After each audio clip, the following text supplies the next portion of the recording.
हरे कृष्णा, राधे राधे। दोस्तों, स्वागत है आपका हमारे YouTube चैनल शिखा भक्ति धारा में। आप सभी लोगों को कार्तिक मास के पावन पर्व की हार्दिक शुभकामनाएं। आज हम आपको अपने इस वीडियो में अगली कथा कार्तिक महात्म कथा अध्याय 10 को श्रवण करवाने जा रहे हैं। तो चलिए वीडियो शुरू करते हैं। वीडियो शुरू करने से पहले बोलो श्री गणपति महाराज की जय, श्री हरि विष्णु भगवान की जय, गुरुदेव महाराज की जय, तुलसी महारानी की जय। राजा पृथु बोले, हे ऋषि श्रेष्ठ नारद जी, आपको प्रणाम है।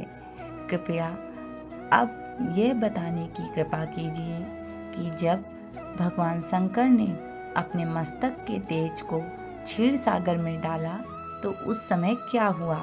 नारद जी बोले, हे राजन, जब भगवान शंकर ने अपना वह तेज क्षीर सागर में डाल दिया तो उस समय वह शीघ्र ही बालक होकर सागर के संगम में बैठकर संसार को भय देने वाला रुदन करने लगा। उसके रुदन से संपूर्ण जगत व्याकुल हो उठा, लोकपाल भी व्याकुल हो गए, चराचर चलायमान हो गया। शंकर सुवन के रुदन से संपूर्ण ब्रह्मांड व्याकुल हो गया। ये देखकर सभी देवता और ऋषि मुनि व्याकुल होकर ब्रह्मा जी की शरण में गए और उन्हें प्रणाम कर उनकी स्तुति करने लगे। उन सभी ने ब्रह्मा जी से कहा, हे पितामह, ये तो बहुत ही विकट परिस्थिति उत्पन्न हो गई है। हे महायोगिन, इसको नष्ट करिए। देवताओं के मुख से इस प्रकार सुनकर ब्रह्मा जी सत्यलोक से उतरकर उस बालक को देखने के लिए सागर तट पर आए। सागर ने ब्रह्मा जी को आता देखकर उन्हें प्रणाम किया और बालक को उठाकर उनकी गोद में दे दिया। आश्चर्यचकित होते हुए ब्रह्मा जी ने पूछा, हे सागर, ये बालक किसका है? शीघ्रता पूर्वक कहो। सागर विनम्रता पूर्वक बोला, प्रभु, ये तो मुझे ज्ञात नहीं है, परंतु मैं इतना अवश्य जानता हूँ कि ये गंगा सागर संगम पर प्रकट हुआ है। इसलिए हे जगत गुरु, आप इस बालक का जात कर्म आदि संस्कार करके इसका जातक फल बताइए।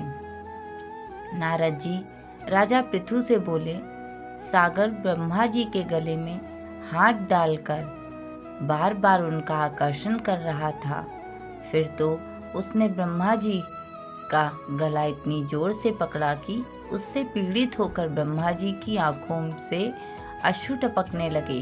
ब्रह्मा जी ने अपने दोनों हाथों का जोर लगाकर किसी प्रकार सागर से अपना गला छुड़वाया और सागर से कहा, हे सागर, सुनो, मैं तुम्हारे इस पुत्र का जातक फल कहता हूँ। मेरे नेत्रों से जो ये जल निकला है, इस कारण इसका नाम जलंधर होगा।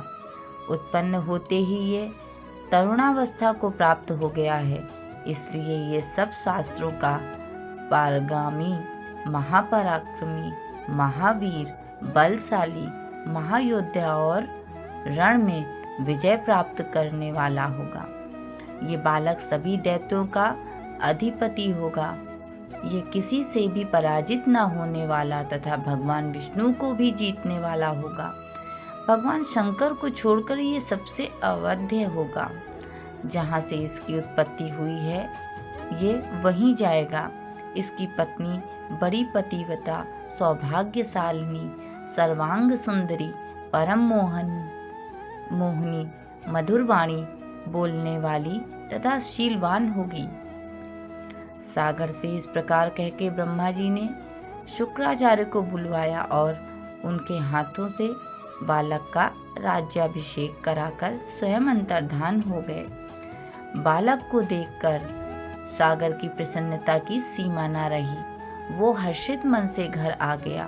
फिर सागर ने उस बालक का लालन पालन कर उसे पुष्ट किया। फिर कालनेमी नामक असुर को बुलाकर वृंदा नामक कन्या से विधि पूर्वक उसका विवाह करा दिया। उस विवाह में बहुत बड़ा उत्सव हुआ। श्री शुक्राचार्य के प्रभाव से पत्नी सहित जलंधर दैत्यों का राजा हो गया। इस प्रकार आज की कथा यानी कार्तिक महत्तम अध्याय कथा 10 समाप्त हुई। अब हम अगली वीडियो में अपनी अगली कथा श्रवण कराएंगे। तब तक के लिए वीडियो को विराम देते हैं। वीडियो में दी गई जानकारी अच्छी लगी हो, वीडियो आपको पसंद आया हो तो प्लीज़ लाइक करना, शेयर करना व सब्सक्राइब करना बिल्कुल ना भूलें। राधे राधे।